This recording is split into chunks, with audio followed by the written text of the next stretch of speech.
Guys, welcome back to Medical Coding with Blue. Today's episode is all about how to study the external cause codes section of the ICD-10 CM book. If you are brand new to my channel, welcome. I am Blue. I'm a medical coder. Okay.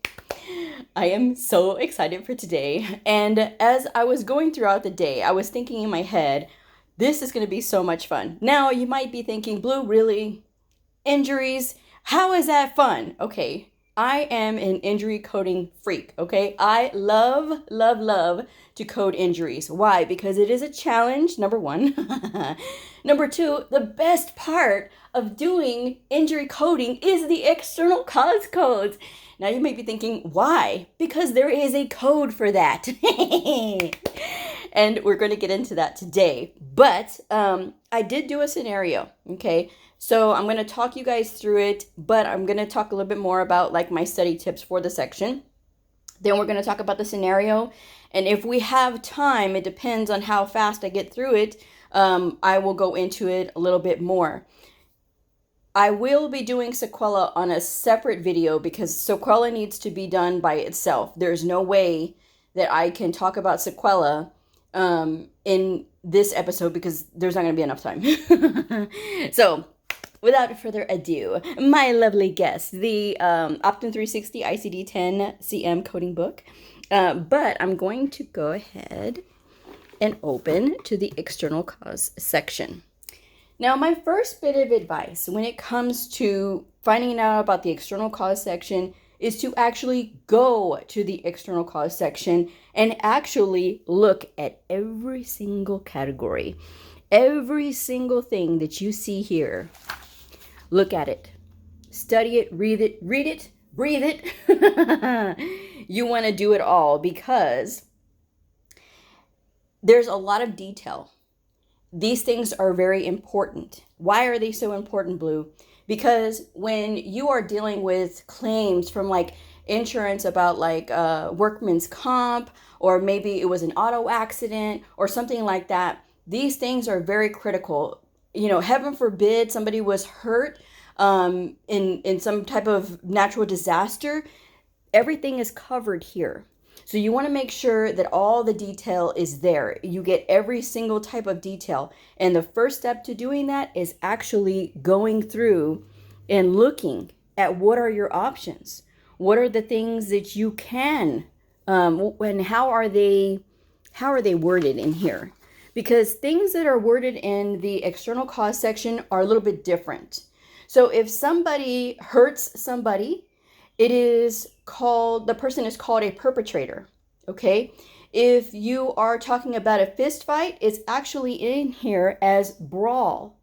So the wording is going to be a little bit different. It's not going to be like your run-of-the-mill wording, you know, about like regular colloquialisms.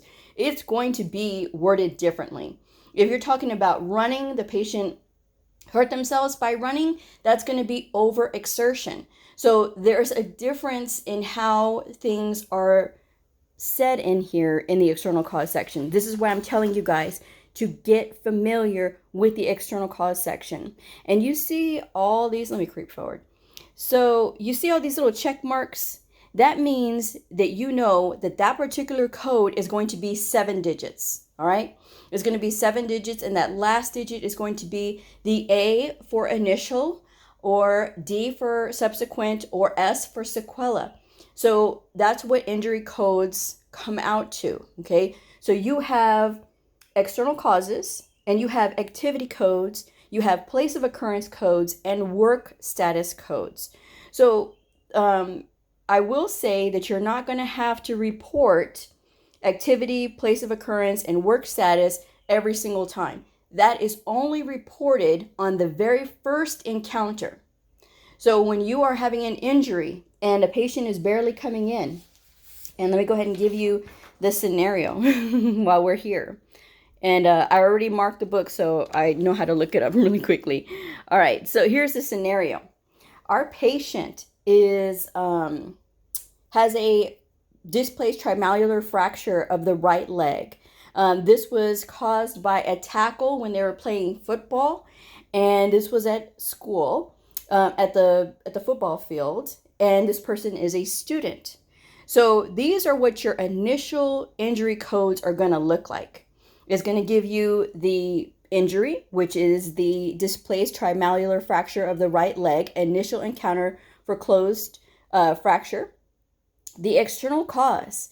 So you see this W03XXXA, other fall on the same level due to collision with another person, initial encounter.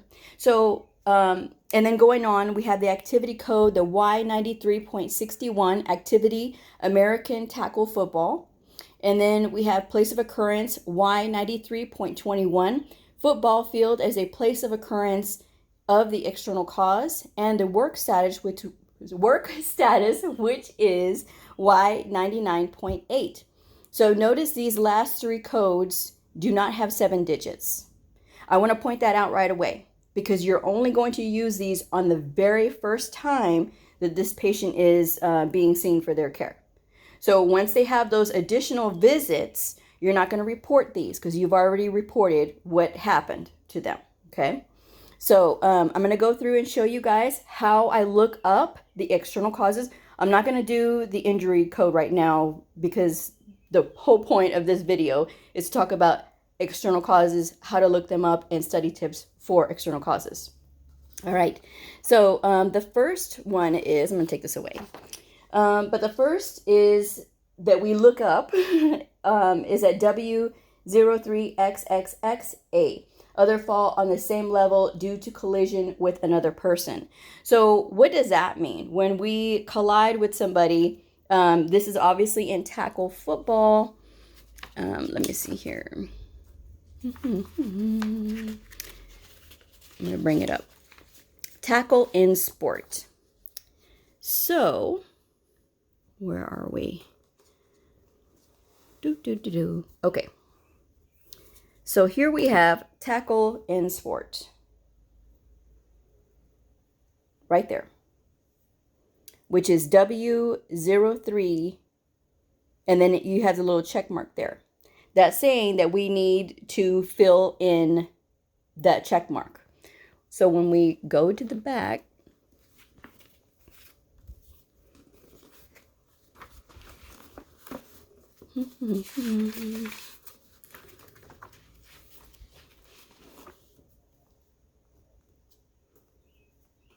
go.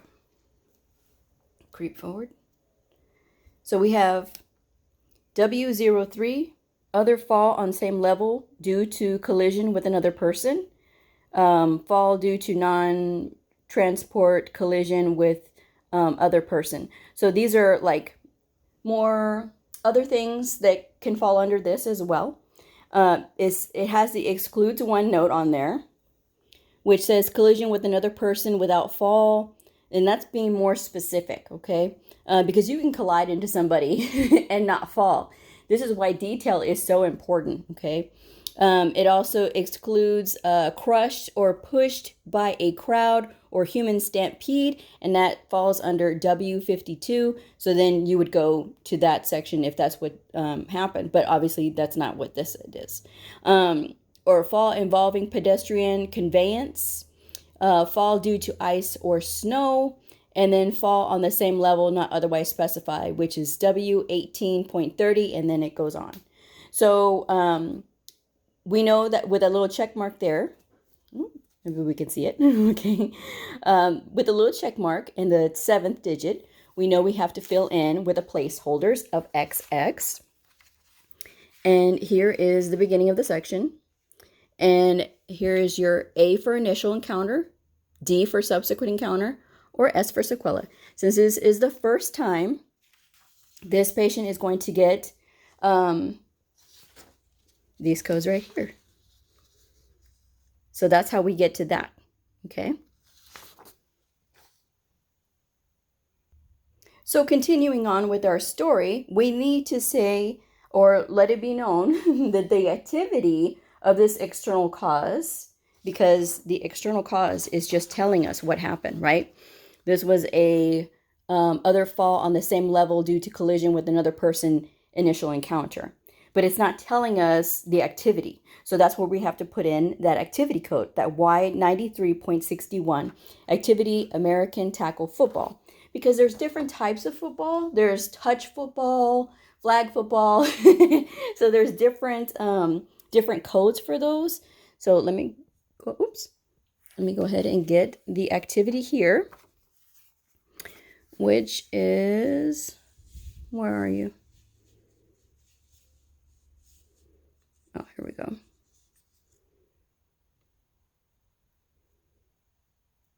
See, I will get this. All right. And creep forward just a little bit. All right.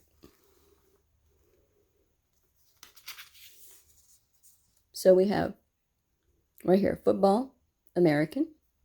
We have tackle, Y93.61. Okay. So of course you want to go ahead and look in the back, but because this is just demonstration, I'm only going to talk about this in the front right now. But because I don't want to have to like flip flop back back and forth. But this is just to give you guys an idea. Always look in the back if there's anything else. Okay. This is not something just, it's only right there. Look in the back to make sure there's nothing else. Okay. So then you have the place of occurrence, right? So we're going to flip to that.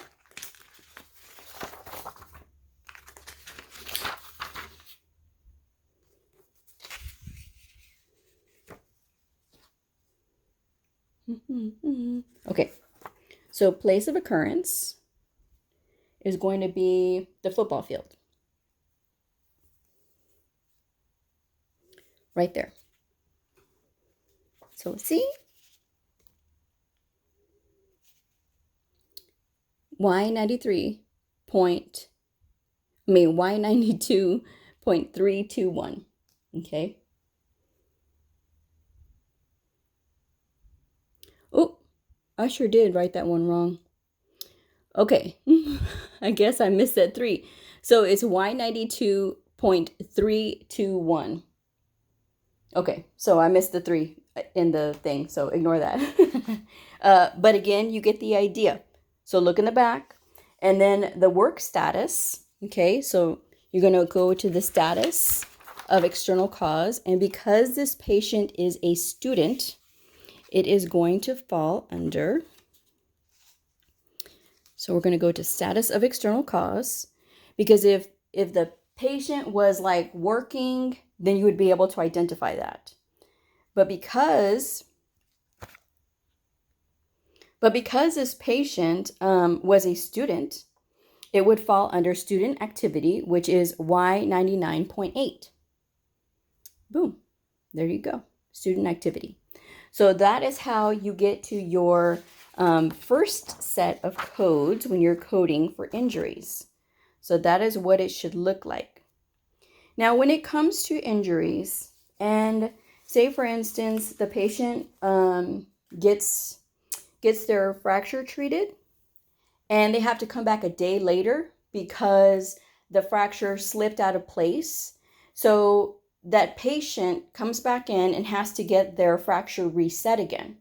Now, because the patient isn't actually healing yet, they would still be under the A. They would still have the S82.851A for their encounter because they're still being actively treated. They're not in the healing phase yet.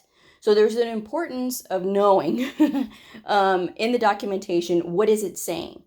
If they're coming back and it's a couple of weeks later, this is the same patient and the patient is healing well, then this is what your codes would look like. Ta-da! It would be the fracture code, and it would be the external cause code with the D, okay? The W03.XXXD, other fall on the same level due to collision with another person, subsequent encounter, because they're in the healing phase, okay? But again, if they are having to get that fracture reset again, like the next day, you're going to go with the initial injury and then the initial external cause. You're not going to have to report these other ones again, the activity, the place of occurrence, or the work status. So it's just going to be these because the patient is being actively treated still, okay? And then again, when they come back for their subsequent care and hopefully they're healing well, that's when it would be those codes. Okay, so that's pretty much the ins and outs of this type of scenario. But I want to tell you guys that there's lots of really interesting types of external causes. And you're going to know if that is the external cause you're looking for because it'll have the 7 digits. And that's going to go with any of your injury codes.